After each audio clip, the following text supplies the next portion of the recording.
Categorical Variables, our tutorial. Today, Jeff introduced a new type of variable, a categorical, or otherwise known as a qualitative variable.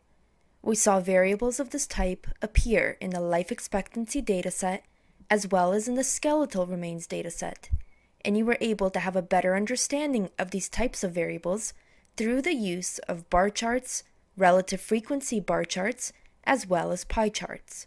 Let's take a closer look at these new graphical measures.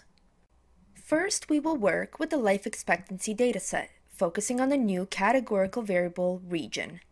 We can obtain the table of counts by region with the table command.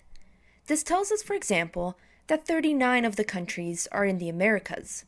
For future use, we will store this table under a new variable called counts. We can also obtain the relative frequencies with a simple calculation.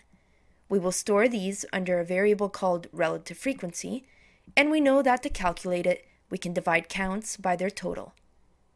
Finally, to ensure that our new variable region is properly labeled in each graph, we will store the names of the regions in the new variable region names in the order that they appear in the table of counts. We are now ready to start plotting. We'll start with a bar chart, which can be created with the bar plot command. We want the bar heights, which is the first argument, to be the counts for each region. We will choose the colors of the bars using a rainbow command, specifying that we need 6 different colors for our 6 different countries.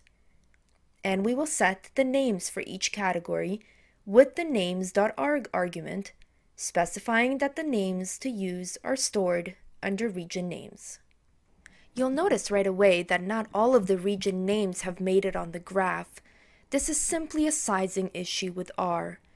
We can try to stretch the graph to be able to fit all of the region names. Similarly, with the bar plot command, we can graph the relative frequencies we created.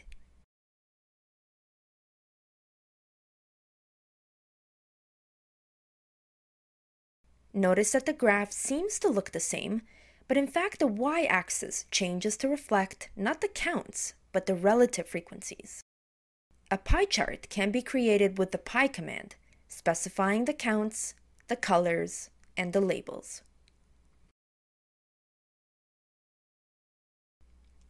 For Jeff's next example, the skeletal remains, after reading in the data, recall that the command attach allows us to use the variable names that are part of the dataset.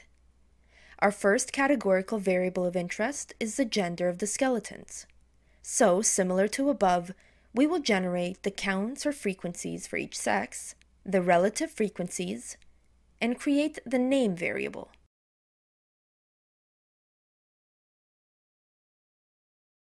For the names, it's useful to know that males are indicated by a 1 and females by a 0. Now we can produce the bar chart,